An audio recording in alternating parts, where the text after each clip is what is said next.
ഈ ഭൂമിയിൽ ഏറ്റവും കൂടുതൽ സ്നേഹിക്കുന്നത് ഒന്നാനെ മാത്രം, കർത്താവിൻ്റെ സാന്നിധ്യമായ ദിവ്യബലിയെ, കർത്താവിൻ്റെ ബലിപീഠത്തെ, ദിവ്യകാരുണ്യത്തെയാണ് എൻ്റെ ഏറ്റവും വലിയ എൻ്റെ സ്നേഹം, പ്രസോഷം. അതാണ് എൻ്റെ ജീവിതം. അതെനിക്ക് ചെറുപ്പത്തിൽ കിട്ടിയൊരു കൃപയായിരുന്നു.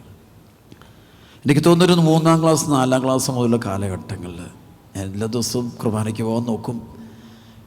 എങ്ങനെ വന്നാലും ബുധൻ, വെള്ളി, ശനി, ഞായർ ഈ 4 ദിവസവും ഞാൻ, എനിക്ക് തോന്നുന്നത് 10-ാം ക്ലാസ് വരെ ഒരിക്കൽ പോലും ഇത് മുടക്കിയിട്ടില്ല. പ്രസോഷം. വളരെ ചുരുക്കം ചില മഴ വന്നാലോ വെയിലാണെങ്കിലും കാലാവസ്ഥ എന്തായാലും, പരീക്ഷ ഉണ്ടെങ്കിലും ഇല്ലെങ്കിലും, അല്ലെങ്കിൽ രോഗം വന്നാൽ ഈ 4 ദിവസം എനിക്ക് വലിയൊരു കർത്താവിനൊരു ബന്ധമായിരുന്നു. അപ്പോൾ എന്നെ ഇവിടം വരുത്തി പരിശുദ്ധ കുർബാന, ബലിപീഠ, കർത്താവിൻ്റെ ആൾത്താരെ, പ്രസോഷം. ഞാൻ പറയും, ഈശോ എനിക്കൊരു ആയുസ്സും കൊണ്ട് തന്നാൽ ഞാൻ കർത്താവിനോട് ചോദിക്കാൻ പോകുന്നത് ഒറ്റ ആഗ്രഹം മാത്രമേ എനിക്കുണ്ടാവുകയുള്ളൂ: വീണ്ടും എന്നെ നീ ഒരു വൈദികനാക്കണം. വേറൊന്നും ഞാൻ ഈ ഭൂമിയിൽ ഞാൻ ചോദിക്കില്ല. അത്രമാത്രം എനിക്കെൻ്റെ പൗരോഹിത്യത്തെ എനിക്കിഷ്ടമാണ്. കാരണം പൗരോഹിത്യം കിട്ടിയപ്പോൾ എനിക്കെൻ്റെ ഈശോയുടെ സാന്നിധ്യം കുറേ കൂടെ അടുത്ത് നിൽക്കാൻ പറ്റുന്നു. പ്രസോഷം. ഞാൻ ഈ കുഞ്ഞുനാളിൽ ഞാൻ പഠിക്കുന്ന ഞാൻ പള്ളിയുടെ അടുത്തുള്ള നേഴ്സറി സ്കൂളിലും അല്ലെങ്കിൽ മറ്റു സ്കൂളിലൊക്കെ പഠിക്കുന്ന സമയങ്ങളിൽ അറിയാതെ എനിക്കൊരു സ്വഭാവം ഉണ്ടായിരുന്നു.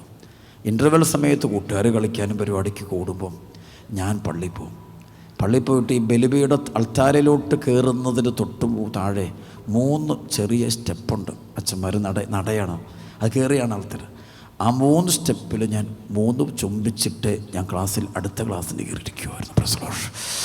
അതെൻ്റെ ജീവിതത്തിൽ അതൊരു ബന്ധമായിട്ട് മാറി. പ്രസോഷം. എനിക്ക് കുർബാനയ്ക്ക് വിടാനുള്ള വലിയ കഴിവുകളൊന്നും ഇല്ലായിരുന്നു, ഒന്നുമില്ല. ഇന്നീ പ്രസംഗിക്കുക എന്നുള്ളത് ഒരു മഹാത്ഭുതങ്ങളിൽ ഒന്നാം. പ്രസോഷം. എൻ്റെ കൂടെ പഠിച്ച അച്ഛന്മാർ പറയും, ഇത് തന്നെയാണ് ഏറ്റവും വലിയ അത്ഭുതം എന്ന് പറയാറുണ്ട്. പ്രസോഷം.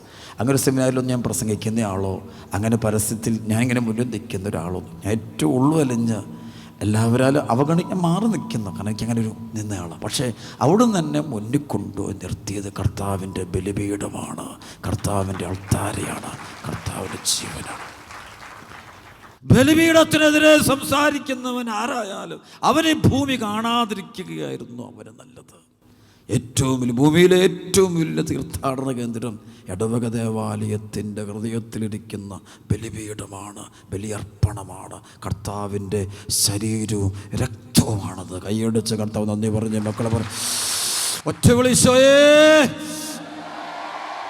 ഒരുക്കമുള്ള ഹൃദയത്തോടെ ആ ബലിയെ സമീപിക്കുകയും ആ ദിവ്യകാരുണ്യം ഈശോയുടെ ശരീരരക്തങ്ങൾ ഭക്ഷിക്കുകയും ചെയ്യുന്നവൻ്റെ മേൽ മരണത്തിന് ആധിപത്യമുണ്ടാൽ ആദ്യ മനുഷ്യൻ വിലക്കപ്പെട്ട കനി പറിച്ച് കഴിച്ചപ്പോൾ അവൻ്റെ ജീവൻ പോയി, ആത്മാവിൻ്റെ ജീവൻ പോയി, ദൈവബന്ധം നഷ്ടപ്പെട്ടു പോയി. പിന്നെ അവന് ദൈവം ജീവൻ തിരിച്ചു കൊടുത്തത് തൻ്റെ ശരീരരക്തങ്ങളിലൂടെ. ഓർക്കെ പറഞ്ഞ ഹല്ലേലൂയ. എൻ്റെ ശരീരം ഭക്ഷിക്കുന്നവൻ, എൻ്റെ രക്തം പാനം ചെയ്യുന്നവൻ നിത്യം ജീവിക്കുന്നു, അവൻ്റെ മേൽ മരണത്തിന് ആധിപത്യമില്ല. അതാണ് ഒരു കുടുംബത്തിൻ്റെ അപ്പനമ്മ മരിക്കാൻ തുടങ്ങി, മരണത്തിൻ്റെ അടുക്കുമ്പോൾ അവർ ചില പ്രധാനപ്പെട്ട കാര്യങ്ങൾ ചെയ്യുകയെ, ലാസ്റ്റ് മൊമെൻറ്റിൽ ഏറ്റവും ചില പ്രധാനപ്പെട്ട മക്കളെ വിളിച്ച് ഏറ്റവും പ്രധാനപ്പെട്ട ചില കാര്യങ്ങൾ അവരുടെ നിലനിൽപ്പിന് വേണ്ടി പറയും. സ്വരം പറഞ്ഞേ ഹല്ലേലൂയ, ഹല്ലേലൂയ. ഇതുപോലെ നമ്മുടെ കർത്താവ് പീഡാസഹനം കുരിശുമരണത്തിലേക്ക് കയറുന്നതിന് തൊട്ട് മുമ്പ് രാത്രിയിൽ ഈശോ ഏറ്റവും പ്രധാനപ്പെട്ട ഒരു കാര്യം പറഞ്ഞു: ഇതെൻ്റെ ഓർമ്മയ്ക്കായിട്ട് ചെയ്യുവിൻ എന്ന് പറഞ്ഞുകൊണ്ട് ഈശോ തൻ്റെ ശരീരവും തൻ്റെ രക്തവും അപ്പമായി കാസയായി നമുക്ക് തരികയാണ്. സർവ്വത്തിൽ പറഞ്ഞ ഹല്ലേലൂയ. അന്ത്യത്താഴത്തിൻ്റെ മേശ 12 അപ്പസ്തോലന്മാർ പൗരോഹിത്യം ആരംഭിക്കുന്നത് വിശുദ്ധ ബലിയെടുത്ത് ദിവ്യ അവിടെയാണെല്ലാം, അവിടെയാണ് ഉറവ, വേറൊന്നുമില്ല. അതിനുശേഷം ഈശോ നേരെ ഒലിവുമലയിൽ സ്തോത്രഗീതം ആലപിച്ചിട്ട് ഒലിവുമലയിലേക്ക് പോയി. ഈശോ ഗത്സമന തോട്ടത്തിൽ പ്രാർത്ഥിക്കുന്നു, ശത്രുക്കൾ വന്ന് ബന്ധിക്കുന്നു. പിന്നെ ഈശോയുടെ പീഡാസഹനം കുരിശുമരണം മുഴുവൻ നടക്കുകയാണ്. പക്ഷേ ഏറ്റവും അവസാനം താൻ ഭൂമിയിൽ നിന്ന് പോകുന്നതിന് തൊട്ട് മുമ്പ് ഈശോ നമ്മുടെ കയ്യിലോട്ട് എടുത്തു വെച്ച്, ഇത് വാങ്ങി ഭക്ഷിക്കുവിൻ, ഇത് വാങ്ങി പാനം ചെയ്യുവിൻ, അത് സ്വീകരിക്കുന്നവൻ്റെ കുടുംബങ്ങൾ, ജീവിതങ്ങൾ രക്ഷ. ഇതാണ് ഈശോയുടെ സാന്നിധ്യം. ഒരു ക്രൈസ്തവൻ്റെ കൂടെ കർത്താവ് വരുന്നുണ്ട്. അത് ദിവ്യകാരുണ്യമായിട്ടാണ് അവൻ്റെ കൂടെ വരാൻ ആഗ്രഹിക്കുന്നത്, തിരുവോസ്തു രൂപനായിട്ട് വരാൻ ആഗ്രഹിക്കുന്നത്. അതുകൊണ്ട് നീ ഒരു ദിവസം പോലും മുടങ്ങാതെ ദിവ്യബലിയോട് നീ ഐക്യപ്പെട്ടാൽ മതി. നിൻ്റെ ജീവിതത്തിൻ്റെ ബന്ധനങ്ങൾ അഴിയും. കൈയടിച്ച് കർത്താവ് നന്ദി പറഞ്ഞ മക്കൾ ഉച്ചത്തിൽ പറയും ഹല്ലേലൂയാ.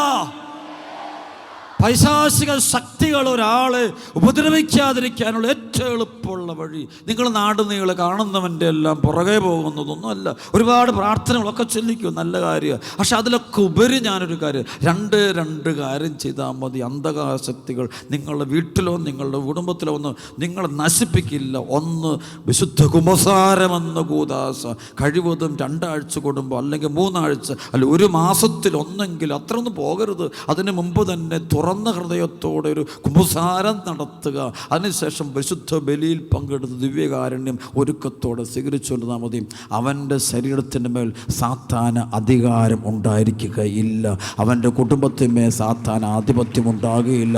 അവനെ തൊടാൻ പിശാച് പോരിയല്ല. കാരണം കർത്താവ് അവിടെ ഇരിപ്പുള്ളത് കൊണ്ട് സാത്താൻ അവിടേക്ക് പോരിയല്ല. കൈയടിച്ച് കർത്താവ് എന്ന് പറഞ്ഞ ഉച്ചത്തിൽ യൂദാസിനെ, അതാണ് യൂദാസ്, അവൻ ഒരുക്കമില്ലാത്ത ഹൃദയത്തോടെ ദിവ്യകാരുണ്യം സ്വീകരിക്കുകയാണ്. അതുകൊണ്ടാണ് അപ്പക്കഷണം സ്വീകരിച്ചതിനെ തുടർന്ന് പിശാച് അവന് കയറിയെന്ന് ബൈബിൾ പറയുമ്പോൾ അതിൻ്റെ അർത്ഥം അവൻ്റെ ഉള്ളിൽ അവിടെ വന്നു നാക്ക് നീട്ടി സ്വീകരിക്കുന്നൊന്നല്ലാതെ അവൻ്റെ ഉള്ളിൽ കള്ളത്തരമുണ്ട്. 30 വെള്ളി നാണയം മേടിച്ച് വിശ ഒറ്റിക്കൊടുക്കാൻ വേണ്ടിയുള്ള ക്രമീകരണങ്ങൾ നടത്തുക. ഒരുപാട് തിന്മകളും തന്ത്രങ്ങളും വക്രതകളും നിറച്ചു വെച്ചുകൊണ്ട് ഇതിനെ സമീപിച്ചാൽ കൃപ സ്വന്തമാക്കാൻ പറ്റില്ല. അവിടെ ചെല്ലുമ്പോൾ അത് കൃപ സ്വന്തമാക്കണമെങ്കിൽ ഈശോ കാണിച്ചതുപോലെ കാലഘടുകൾ ശുശ്രൂഷ കഴിഞ്ഞിട്ട് വേണം നീ ഇത് സ്വീകരിക്കാൻ. എല്ലാവരോടും രമ്യതപ്പെട്ടിട്ട്, അതാണല്ലോ യോഹന്നാൻ 13:34 വചനം, ഞാൻ നിങ്ങളെ സ്നേഹിച്ചതുപോലെ നിങ്ങൾ പരസ്പരം സ്നേഹിക്കണം. ഉള്ളിൽ അശുദ്ധി പാടില്ല. അങ്ങനെ സ്വീകരിക്കുമ്പോഴാണ് ഈ ബലിയുടെ ഫലം, കൃപ അത് അനുഭവിക്കാൻ പറ്റും. അവിടെ നാട് നീളെ ഓടണം. ക്രൈസ്തവൻ നാട് നീളെ ഓടണ്ട. അവന് വേണ്ടതെല്ലാം ലഭിക്കുന്ന വേദിയാണ് ദിവ്യബലി, കർത്താവിൻ്റെ ആൾത്താര സക്രാരി. അവിടെ ഇരുന്നാൽ മതി. അവൻ്റെ പ്രശ്നങ്ങൾക്ക് ഉത്തരമുണ്ടാകും. അതിനോടുള്ള ബന്ധം കുറഞ്ഞിട്ടുള്ള കുടുംബങ്ങളാണ് തകർന്നു പോകും. ചിലപ്പോൾ അവർ പള്ളിയിൽ പോകുന്നത്, അമ്മ എന്നും പള്ളിയിൽ പോയിട്ട് എന്നെ കിട്ടി. എൻ്റെ മക്കളെ, അമ്മയെന്നും പള്ളിയിൽ പോകുന്നുണ്ട്, ഇന്ന് നിൻ്റെ കുടുംബം ഇന്ന് വലിയ കുഴപ്പമില്ലാതെ മുന്നോട്ട് പോകുന്നതൊന്നും നീ ഓർത്തുകൊള്ളുക. സർവ്വത്തിൽ പറഞ്ഞ ഹല്ലേലൂയ. അപ്പനമ്മൻ രാവിലെ കഷ്ടപ്പെട്ടുകൊണ്ട് പള്ളിയിൽ പോകുന്നതുകൊണ്ട് നീ ജീവിച്ചിരിക്കുന്നെന്ന് കരുതുക. നിന്റെ ജീവിതത്തിൽ അല്പമെങ്കിലും സമാധാനമുണ്ടെങ്കിൽ അതിൻ്റെ കാരണം മാതാപിതാക്കൾ നീ നഷ്ടപ്പെടുത്തിനും അവർ കൈമോശം വരുത്താതെ ദൈവത്തോടും ബലിപീഠത്തോടൊക്കെ ഐക്യപ്പെട്ട് ജീവിക്കുന്നു. വിശുദ്ധരുടെ മധ്യസ്ഥം തേടുന്ന പരിശുദ്ധ അമ്മയോട് ഐക്യപ്പെട്ട് നിൽക്കുന്നതുകൊണ്ട് മാത്രമാണ് രക്ഷപ്പെടുന്നത്. കൈയടിച്ച് കർത്താവ് തോന്നി പറഞ്ഞ ഉച്ചത്തിൽ 2 കരം എടുത്ത് പറഞ്ഞ ഹല്ലേലൂയ ഹല്ലേലൂയ. ഇന്നലെ ഒരു അമ്മ പ്രാർത്ഥന മേടിക്കാൻ എൻ്റെ അടുത്ത് നിന്നപ്പോൾ ഞാൻ ശ്രദ്ധിച്ചു, അമ്മ കുരിശിൻ്റെ വഴി പ്രാർത്ഥനയിൽ ഒരു പാട്ടിങ്ങനെ പാടിക്കൊണ്ടാണ് അമ്മ കയറി ചെറിയ സ്വരത്തിൽ പ്രാർത്ഥിച്ചുകൊണ്ടിരിക്കുക. അമ്മ വേറൊന്നുമില്ല, അമ്മയുടെ ഉള്ളിൽ കുരിശിൻ്റെ വഴി പ്രാർത്ഥന ചൊല്ലിക്കൊണ്ടുവരിക. അതുകൊണ്ടൊക്കെ ഈ നാടും കുടുംബവും ഒക്കെ ജീവിച്ചിരിക്കുന്നു ഓർത്തുള്ള. പല കുടുംബങ്ങളിലും മാതാപിതാക്കൾ മുടങ്ങാതിരുന്നു കൊണ്ട് അവരിങ്ങനെ പ്രാർത്ഥിച്ചു കൊണ്ടിരിക്കുന്നത്, ഇരിക്കുമ്പോഴും എഴുന്നേൽക്കുമ്പോഴും നടക്കുമ്പോഴും രാത്രിയിൽ ഉണരുമ്പോഴും ദൈവമേ എന്ന് വിളിച്ചുകൊണ്ട് എഴുന്നേൽക്കുന്നതുകൊണ്ടൊക്കെ അങ്ങനെയുള്ള ക്രൈസ്തവ കുടുംബങ്ങളുണ്ട്. അങ്ങനെയുള്ള കുടുംബങ്ങൾ വേണം. എൻ്റെ യുവാക്കൾ, യുവതികൾ, മാതാപിതാക്കൾ എപ്പോഴും ദൈവത്തെ വിളിച്ച് ആശ്രയിച്ചു കൊണ്ട് ജീവിക്കുന്ന, ജോലി സ്ഥലത്തായാലും കൃഷി സ്ഥലത്താണെങ്കിലും കടലിൽ അധ്വാനിക്കാൻ പോകുന്നതും പഠിക്കാൻ പോകുകയാണെങ്കിലും വിദേശത്ത് പോയാലും എവിടെ പോയാലും ഈ ദൈവത്തെ മുറുകെ പിടിക്കുക. ഈ ദൈവം കൂടെ ഇല്ലാതെ പോയാൽ നീ ഒരിടത്തിൽ നിൻ്റെ ഓട്ടം വെറുതെയാണ്. സമയങ്ങൾ അധ്വാനം, പൗലോസ് പറഞ്ഞ പോലെ എൻ്റെ അധ്വാന ഓട്ടം വെറുതെയാകും. നിന്റെ ഇന്നത്തെ കഷ്ടപ്പാട് വെറുതെയാകും. നീ സ്വപ്നം കാണും, പക്ഷേ അനുഭവിക്കുകയല്ല, സ്വന്തമാക്കാൻ പറ്റിയല്ല. കൈയടിച്ച് കർത്താവ് നന്ദി പറഞ്ഞ ഉച്ചത്തിൽ ഒറ്റ വിളി, ഈശോയേ ഈശോയേ ഹല്ലേലൂയ.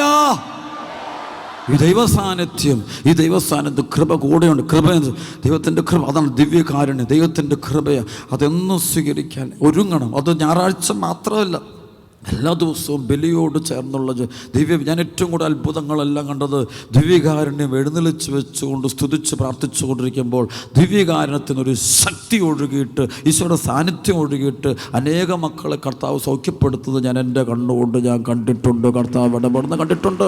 ആ ദിവ്യകാരുണ്യത്തിൻ്റെ ശക്തി അല്ല, എൻ്റെ ശക്തിയല്ല. ആരും കരുതുന്നത് ഡൊമിനിക്കച്ചൻ ആരുമല്ല, ഞാൻ വട്ടപൂജ, ഞാൻ ദൈവത്തിൽ ആശ്രയിച്ചുകൊണ്ടാണ് ശുശ്രൂഷ, അല്ലാതെ ഞാൻ എന്നിൽ ആശ്രയിച്ചുകൊണ്ടല്ല. ഒരുപക്ഷെ ജനം എന്നെ ആശ്രയിക്കുക, പക്ഷെ ഞാൻ എന്നെയല്ല ആശ്രയിക്കാറില്ല, ഞാൻ എൻ്റെ ദൈവത്തെയാണ് ആശ്രയിക്കുന്നത്. ആ ദൈവമാണ് എന്നെ ഒരു ഉപകരണമാക്കി നിങ്ങളുടെ മുമ്പിൽ നിർത്തുന്നത്. അവിടെ നിങ്ങൾ ദൈവത്തെ മുറുകെ പിടിക്കണം, ദൈവത്തെ മാത്രമേ ആശ്രയിക്കാറുള്ളൂ. കൈയടിച്ച് കർത്താവ് നന്ദി പറഞ്ഞ് ഒറ്റവിളി ഹല്ലേലൂയാ, ഹല്ലേലൂയാ, ഹല്ലേലൂയാ, ഹല്ലേലൂയാ. വിശ്വ ആരാധന ഉറക്കിയൊന്ന് കൈയടിച്ചേ. പരിശുദ്ധാത്മാവ് കൊണ്ട് ഈ കൂട്ടായ്മ നിറയുന്നതായിട്ട് വെളിപ്പെടുന്നു. സർവ്വത്തെ പറഞ്ഞേ ഹല്ലേലൂയ. സങ്കീർത്തനം 37:5 നിന്റെ ജീവിതം കർത്താവിന് ഭരമേൽപ്പിക്കുക, കർത്താവിൽ വിശ്വാസമർപ്പിക്കുക, അവിടുന്ന് നിന്നെ നോക്കിക്കൊള്ളും. ഉറക്കെ പറഞ്ഞേ ഹല്ലേലൂയ, ഉറക്കെ പറഞ്ഞേ ഹല്ലേലൂയ. വിശ്വ ആരാധന. സങ്കീർത്തനം 34:6-7 വചനം നമുക്കറിയാം. ഈ എളിയവൻ നിലവിളിച്ചു, കർത്താവ് കേട്ടു, എല്ലാ കഷ്ടതകളിൽ നിന്ന് അവനെ രക്ഷിക്കുകയും ചെയ്തു. കർത്താവിന് ദൂതൻ ദൈവഭക്തരുടെ ചുറ്റും പാളയമടിച്ചവരെ രക്ഷിക്കുന്നു. കർത്താവ് എത്ര നല്ലവനെന്ന് രുചിച്ചറിയുവൻ. ശ്രമത്തിൽ പറഞ്ഞേ ഹല്ലേലൂയ, ഹല്ലേലൂയ, ഹല്ലേലൂയ. സങ്കീർത്തനം 34:5 നമുക്കറിയാം. അവിടുത്തെ നോക്കിയവർ പ്രകാശിതരായി. ഏറ്റു പറഞ്ഞ് അവിടുത്തെ നോക്കിയവർ. അതാണ് ദിവ്യകാരുണ്യം. ഈശോയുടെ തിരുമുഖമാണത്. ബലിപീഠം കർത്താവിന് തിരുമുഖം. അതിലേക്ക് വിശ്വാസത്തോടെ നോക്കിക്കൊണ്ടിരുന്നാൽ മതി. നിന്നിലെ അന്ധകാരം, നിന്നെ പൂട്ടിയിടുന്ന സാത്താനൊക്കെ ഇറങ്ങി ഓട്ടിക്കൊള്ളൂ, എല്ലാം മാറിപ്പോക്കൊള്ളൂ. നീ ഒന്നും വിഷമിക്കേണ്ട കാര്യമില്ല. എത്ര പാപിയും രക്ഷപ്പെടും കർത്താവിൻ്റെ ബലിപീഠത്തെ ആശ്രയിച്ചാൽ. ആ ബലിപീഠത്തിൽ അവൻ്റെ ജീവിതത്തിൽ മാറ്റങ്ങൾ വരും. കള്ളത്തരങ്ങളൊക്കെ മാറ്റിയിട്ട് നമ്മൾ നേരെ യുദാസിനെ പോലെ ദിവ്യകാരുണ്യം ഉൾക്കൊള്ളരുത്. അതല്ല, അങ്ങനെ ഉൾക്കൊള്ളാൻ പാടക്കും. വഞ്ചനയും ചതിയും വക്രതയും കള്ളത്ലാസും കള്ള ബിസിനസ്സുകളും പലിശയും ഒക്കെ മറ്റുള്ളവരെ വഞ്ചിച്ചും തട്ടിച്ചും കൊന്നും കൊടുക്കുകയും ഒക്കെ നേടുമ്പോൾ അങ്ങനെ പോകുമ്പോൾ നമുക്ക് ആ കൃപ നമുക്ക് നേടിയെടുക്കാൻ പറ്റില്ല. നേരെ മറിച്ച് എളിമ നിറഞ്ഞ ഹൃദയത്തോടെ, അനുതാപം നിറഞ്ഞ ഹൃദയത്തോടെ, യെശയ്യാ 66:2 പറഞ്ഞു, ആത്മാവിൽ എളിമ അനുതാപം. അങ്ങനെ നിന്നുകൊണ്ട് നമുക്ക് കർത്താവിൻ്റെ ബലിപീഠത്തെ ആശ്രയിക്കുമ്പോൾ കർത്താവിൻ്റെ ബലിപീഠം നിനക്കൊരു സംരക്ഷണമായിട്ട് മാറും. സങ്കീർത്തനം 84:1 മുതൽ സൈന്യങ്ങളുടെ കർത്താവേ, അങ്ങയുടെ വാസസ്ഥലം എത്ര മനോഹരം.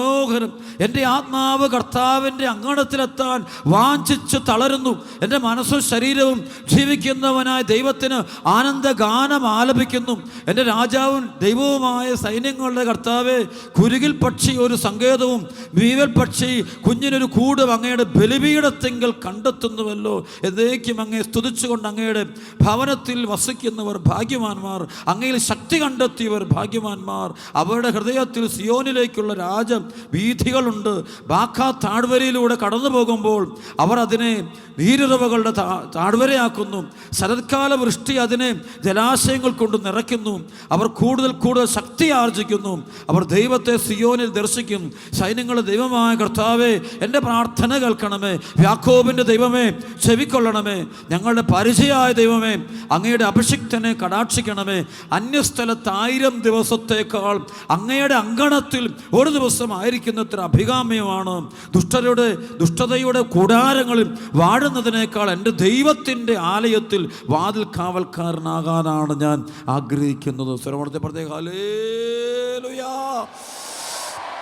ഒറ്റ വിളിച്ചോയേ എന്ന് വിളിച്ചേ സ്തുതിക്കട്ടെ. കട്ടാടിയട്ടെ. ആമേൻ. 2 വർഷം മുമ്പ് മറൈൻ ഡ്രൈവ് ബൈബിൾ കൺവെൻഷൻ നടത്തിക്കൊണ്ടിരിക്കുമ്പോൾ ഉണ്ടായൊരു വലിയൊരു അത്ഭുതം പങ്കുവയ്ക്കാൻ ആഗ്രഹിക്കുക. കൺവെൻഷൻ്റെ ലാസ്റ്റ് ഡേ എന്ന് അവിടുത്തെ കൺവെൻഷൻ കമ്മിറ്റിയുടെ ഒരു പ്രധാനപ്പെട്ട ഒരാളായ ഒരു ജോർജ് ചേട്ടനായിട്ടുണ്ട്. എല്ലാവർക്കും അറിയാവുന്ന കാര്യമാണ്, പേരെടുത്ത് പറയുന്നത്. ഈ മനുഷ്യന് ആണെല്ലാം ശരിക്കും കൺവെൻഷൻ്റെ മുഴുവൻ കോർഡിനേഷൻ ആളാണ് നടത്തുന്നത്.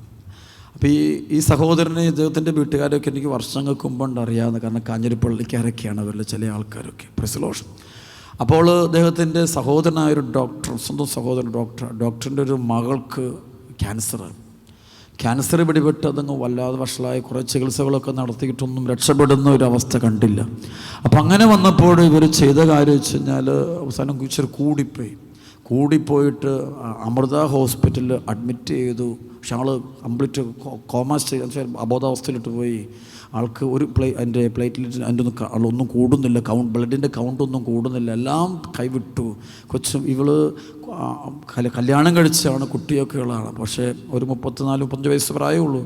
മരിച്ചു പോകാൻ സാധ്യത 100% ഡോക്ടർമാർ വിതിൻ മിനിറ്റ് എന്ന് വെച്ചാൽ ഒരു 1-2 മണിക്കൂറിനുള്ളിൽ ഇയാൾ മരിച്ചു പോകുമെന്ന് പറഞ്ഞു. അപ്പോഴേക്കത് അവർക്ക് അറിയാവുന്ന സ്നേഹിതരായൊരു അച്ഛന്മാരെ പെട്ടെന്ന് വിളിച്ചു കൊണ്ടുവന്ന് ഹോസ്പിറ്റലിൽ കൊണ്ടുവന്ന് ഈ കുട്ടിക്ക് അന്ത്യകൂദാശ കൊടുത്തു, ലാസ്റ്റ് സക്രമെൻ്റ് കൊടുത്തു, പ്രാർത്ഥന കൊടുത്തു. അപ്പോഴാണ് ഈ കൺവെൻഷൻ ഇടയ്ക്ക് പെട്ടെന്ന് ഇത് വർഷങ്ങളായി ആൾ മരിക്കാൻ പോകുമെന്ന് പറയുമ്പോൾ പെട്ടെന്ന് ഞാനിങ്ങനെ വചന ശുശ്രൂഷ കഴിഞ്ഞിട്ട് ആരാധനയ്ക്ക് ദിവ്യകാരുണ്യ ആരാധന തുടങ്ങുന്നതിന് തൊട്ട് മുമ്പ് ഞാൻ ഇൻ്റർവെല്ലിനായിട്ട് പുറത്തോട്ടിറങ്ങിയപ്പോഴാണ് പെട്ടെന്ന് ജോർജ് ചേട്ടൻ പറഞ്ഞു, അച്ഛാ ഞാൻ പൊക്കോട്ടെ, എൻ്റെ സഹോദരൻ്റെ മോള് സീരിയസ് കരഞ്ഞുകൊണ്ട് പറയാം മരിക്കുമെന്ന്, ഡോക്ടർ ഇപ്പോൾ മരിക്കാൻ പോവുക, ഞങ്ങൾ വീട്ടുകാരെല്ലാം ഓടി ആശുപത്രിയിലേക്ക് പോവുക, ഞാനും ഇങ്ങോട്ട് പൊക്കോട്ടെ. പെട്ടെന്ന് ഞാൻ ഞാൻ പറഞ്ഞു ജോർജ് ചേട്ടൻ അങ്ങോട്ട് പോകാതെ ജോർജ് ചേട്ടൻ ഇങ്ങോട്ട് ആൾക്കാരിലോട്ട് ഇങ്ങോട്ട് കയറി നിൽക്കുക, കോർഡിനേറ്ററാണ്, ഇങ്ങോട്ട് കയറി നിൽക്കുക. ഈ ആരാധന അരമണിക്കൂറത്തെ ആരാധനയുണ്ട്, ഈ ആരാധന കഴിഞ്ഞിട്ട് പോയാൽ മതി. ജോർജ് ചേട്ടൻ ഇപ്പം അങ്ങോട്ട് പോയിട്ടില്ല, കാര്യമൊന്നുമില്ല, അതുകൊണ്ട് ഇവിടെ ഇരിക്കുക, ഇവിടെ നമുക്ക് വിളിച്ച് പ്രാർത്ഥിക്കാം എന്ന് പറഞ്ഞിട്ട് ഞാൻ ജനത്തെ എഴുന്നേൽപ്പിച്ചതുകൊണ്ട് ആരാധന തുടങ്ങി. അപ്പം കരഞ്ഞുകൊണ്ട് ഈ മനുഷ്യന് എൻ്റെ തൊട്ട് പുറകിൽ ഇങ്ങനെ മുട്ടുമേന്നുകൊണ്ട് കരഞ്ഞുകൊണ്ട് ഈ പ്രാർത്ഥന കൂടിക്കൊണ്ടിരിക്കുക. മകള് സ്വന്തം സഹോദരൻ്റെ മോളാണ് മരിക്കാനായിട്ട് മരിക്കാൻ പോവാണ്. നമ്മൾ 1-2 മണിക്കൂറിൽ ആൾ ജീവൻ പിരിയാൻ പോവാണ്. അപ്പോൾ പെട്ടെന്ന് ഇങ്ങനെ പ്രാർത്ഥിച്ചുകൊണ്ട് അപ്പോൾ ആരാധന അടുത്തേക്ക് ഞങ്ങൾ സ്തുതിച്ചു. പെട്ടെന്ന് ഞാൻ ഈശോ എനിക്കൊരു ദർശനം കാണിച്ചില്ല. ജോർജ് ഏട്ടൻ്റെ ആണോ ഇവിടെ ഞാൻ കാണുന്നത് ഉയർത്തെഴുന്നേറ്റ് ഈശോ. നമ്മൾ ബൈബിളൊക്കെ കാണുക, ഞാൻ ഈശോ ഇങ്ങനെ ഒരു ഹോസ്പിറ്റലിൽ നിൽക്കുന്നതായിട്ടും ഒരാളുടെ തലയിൽ ഇങ്ങനെ കുരിശ് വരയ്ക്കുന്നതും ആൾ സൗഖ്യപ്പെടുന്നത് ഞാൻ ഇങ്ങനെ പെട്ടെന്നല്ല ഒരു 2-3 സെക്കൻഡ് കൊണ്ട് ആത്മാവേദന എനിക്ക് കാണിച്ചില്ല. ഞാൻ പെട്ടെന്ന് വിളിച്ചത് ഇപ്പോൾ എവിടെയാണെന്ന് എനിക്ക് അറിഞ്ഞുകൂടാ. ഹോസ്പിറ്റലിൽ വളരെ സീരിയസ് ആയി കിടക്കുന്ന രോഗിയുടെ അടുക്കൽ ഉയർത്തെഴുന്നേറ്റ് ഈശോ ചെന്നിട്ട് ആളെ സുഖപ്പെടുത്തി എഴുന്നേൽപ്പിച്ച് വിടുന്നതായിട്ട് ഞാൻ കാണുന്നു. ഞാൻ വിളിച്ചങ്ങ് പറഞ്ഞ്,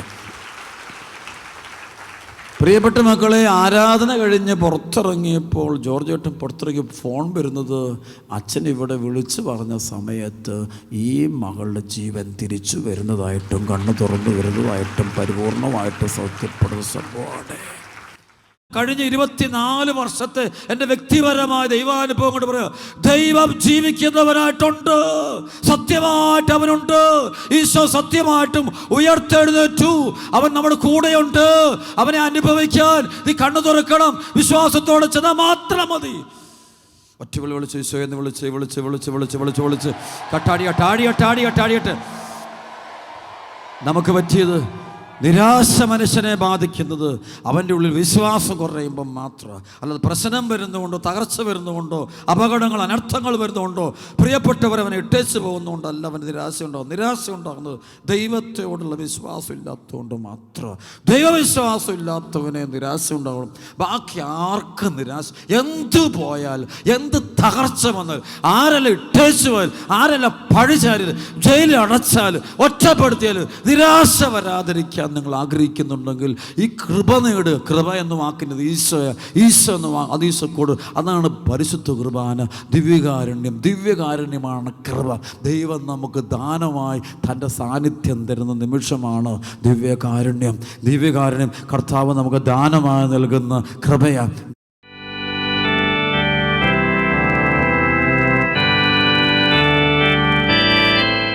കർത്താവ് ഈശോയുടെ നാമത്തിൽ ഞാൻ കൽപ്പിക്കണം, തിരുസഭയിലൂടെ എനിക്ക് ലഭിച്ച പൗരോഹിത്യത്തിൻ്റെ കൃപയും അധികാരവും ഉപയോഗിച്ചുകൊണ്ട് അപ്പസ്തോലന്മാരുടെ അഭിഷേകത്തോട് ഐക്യപ്പെട്ടുകൊണ്ട് തിരുസഭയോട് ഐക്യപ്പെട്ടു നിന്നുകൊണ്ട് തിരുസഭ എല്ലാ മെത്രാന്മാരുടെയും ശ്ലൈകിക അധികാരത്തോട് പ്രത്യേകമായുധം ഐക്യപ്പെട്ടു നിന്നുകൊണ്ട് ഈ ദേശത്തുള്ള എല്ലാ മെത്രാന്മാരുടെയും ശ്ലൈകിക അധികാരത്തോട് അപ്പസ്തോലിക കൃപയോട് ഐക്യപ്പെട്ടു നിന്നുകൊണ്ട് ഞാൻ കൽപ്പിക്കുന്നു.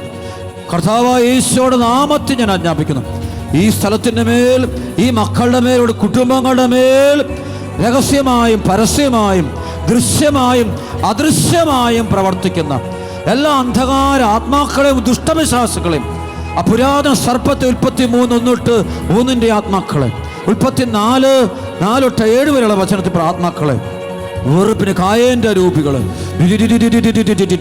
ഹോസിയാഞ്ചേലൻ്റെ അശുദ്ധാത്മാക്കളെ ഈശോമിശിഹായുടെ നാമത്തിൽ അപ്പസ്തോല പ്രവർത്തനം 16, 17, 18, 19 വചനം കൊണ്ട്, 1 യോഹന്നാൻ 3:8 വചനം കൊണ്ട്, 19, 34 വചനം കൊണ്ട് ബന്ധിക്കുന്നു. ബന്ധിച്ച് Luka 8:31 ബഹിഷ്കരിക്കുന്ന സഹോദരൻ, യേശുനാമത്തിൽ ഇറങ്ങിപ്പോൻ ആജ്ഞാപിക്കുന്നു. ഈ ദേശത്തുള്ള മക്കളുടെ ശരീരത്തിൽ രോഗങ്ങൾ, രോഗപീഠകൾ, തകർച്ചകൾ, കുടുംബ പ്രശ്നങ്ങൾ, മാനസിക പ്രശ്നങ്ങൾ, സാമ്പത്തിക തകർച്ചകൾ, ജോലി തകർച്ചകൾ, വിവാഹ തകർച്ചകൾ, കടബാധ്യതകൾ, കുടുംബ പ്രശ്നങ്ങൾ, പൈശാചിക മേഖല, അങ്ങനെയുള്ള ബന്ധനങ്ങൾ, രോഗങ്ങൾ, മാരക രോഗം, മാറാരോഗങ്ങൾ, പൈശാചിക പിടിയിൽക്കുള്ള രോഗങ്ങളാൽ വലയുന്ന മക്കൾ ആരെല്ലാം ഇപ്പോൾ ഈ കൂട്ടായ്മയിലും ഈ ശുശ്രൂഷയിലും ലോകത്ത് എവിടെയെല്ലാം ഇരുന്നുകൊണ്ട് കൂടുന്നുണ്ടോ, ആരെല്ലാം ഈശ്വരൻ വിശ്വസിക്കുന്നുണ്ടോ, സംശയമില്ലാത്ത മക്കൾ ആരെല്ലാം ഉണ്ടോ, ആ മക്കളുടെ മേലും കുടുംബങ്ങളുള്ള ദുഷ്ടവിശ്വാസങ്ങളെ, രോഗപീഠകളെ, പാപപീഠകളെ ഈ പരിശുദ്ധ കുർബാനയിൽ എഴുന്നള്ളിരിക്കുന്ന കർത്താവായ യേശു ക്രിസ്തുവിന്റെ പരിശുദ്ധ നാമത്തിൽ ഞാൻ ബന്ധിക്കുന്നു. ബന്ധിച്ച് ലൂക്ക 8:31 ബഹിഷ്കരിക്കുന്നു. ഈ ദേശത്തുള്ള മക്കൾ ആരെല്ലാം സഭയ്ക്ക് വിരുദ്ധരായ മക്കളുണ്ടോ, വിശ്വാസമില്ലാത്ത മക്കള്, സത്യസഭയോട് സത്യവിശ്വാസത്തിനും അകന്നു കഴിയുന്ന മക്കള്, പാപകരമായ ബന്ധങ്ങളിൽപ്പെട്ടിരിക്കുന്ന മക്കള്, വ്യഭിചാരത്തിന് സ്വവർഗരതികളും ദുർഭൂതങ്ങളെ തൃപ്തിപ്പെടുത്തിക്കൊണ്ടുള്ള ജീവിതം നയിക്കുന്ന മക്കൾ ആരെല്ലാം ഉണ്ടോ, മദ്യത്തിൻ്റെ, പുകവലിയുടെ, മയക്കുമരുന്നിൻ്റെയും ആ ജീവിതത്തോട് ബന്ധപ്പെട്ട് ജീവിക്കുന്ന മക്കൾ, അവിഹിത ബന്ധങ്ങൾ, പ്രേമബന്ധങ്ങൾ, സത്യസഭയുടെ വിശ്വാസത്തിന് വിരുദ്ധമായ ഫ്രണ്ട്ഷിപ്പിൽ കഴിയുന്ന മക്കൾ ആരെല്ലാം ഉണ്ടോ, അവൻ്റെ മേലും അവളുടെ മേലും പ്രവർത്തിക്കുന്ന ദുഷ്ടജന്തുക്കളെ, പൈശാചിക ആത്മാക്കളെ മൊത്തത്തോടെ കർത്താവായ യേശു ക്രിസ്തുവിന്റെ പരിശുദ്ധ നാമത്തിന് ബന്ധിച്ചിരിക്കുന്നു. യേശുവിന്റെ കാഴ്ചപ്പാട്ടിലേക്ക് ബഹിഷ്കരിക്കുന്നു. വിദേശത്തുള്ള മക്കള്, നിരാശപ്പെട്ടിരിക്കുന്ന മക്കള്, കുടുംബം തകർന്നവർ, ഒറ്റപ്പെട്ടു പോയവർ, ആരുമില്ലാത്ത മക്കൾ, മനസ്സ് തകർന്ന മക്കള്, എല്ലാ തരത്തിലും ബുദ്ധിമുട്ടുകളും ക്ലേശങ്ങളും തകർച്ചകളും ദുരിതങ്ങളും അനുഭവിക്കുന്ന മക്കളുണ്ടോ, ആ മക്കളെ ദുരിതപ്പെടുത്തുന്ന, തകർക്കുന്ന ദുഷ്ടപിശാചുകളെ, അശുദ്ധാത്മാക്കളെ പരിശുദ്ധ കുർബാനയിൽ ജീവനോട് എഴുന്നള്ളിരിക്കുന്ന ഉത്ഥിതനായ യേശുവിന്റെ നാമത്തിൽ ഞാൻ ബന്ധിച്ചിരിക്കുന്നു, ബഹിഷ്കരിക്കുന്നു. ഒറ്റ വിളിച്ചോയേ.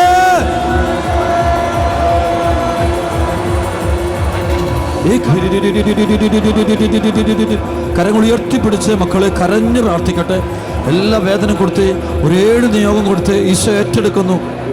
യുവാക്കള്, യുവതികള്, അപ്പനമ്മമാര്, മുതിർന്നവര്, വാർദ്ധക്യത്തിൽ പോകുന്നൊക്കെ പ്രാർത്ഥിച്ച്, എല്ലാം പ്രാർത്ഥിച്ച് ഈശ്വരൻ സമർപ്പിച്ച് ഇത് കർത്താവ് നമ്മെ ആശീർവദിക്കാൻ പോകുന്ന വലിയ സമയമാണ്, വലിയ കൃപയുടെ സമയമാണ്. വിഷയം വ്യാപരിച്ചുകൊണ്ടിരിക്കുന്നു. വിശ്വസിക്കുന്ന മക്കള് കണ്ണു തുറന്ന് ഈശോയോട് നോക്കിയിട്ട് ചങ്ക് പൊട്ടി അങ്ങ് ഈശോയെന്ന് വിളിച്ച്, യേശുവെന്ന് ചങ്ക് പൊട്ടി വിളിച്ച്, യേശുവെന്ന് വിളിച്ച്, പോരാ യേശുവേ,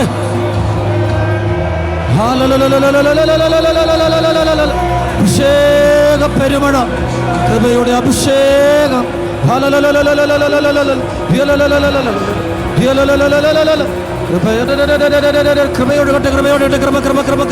കൃപയുടെ അഭിഷേകം.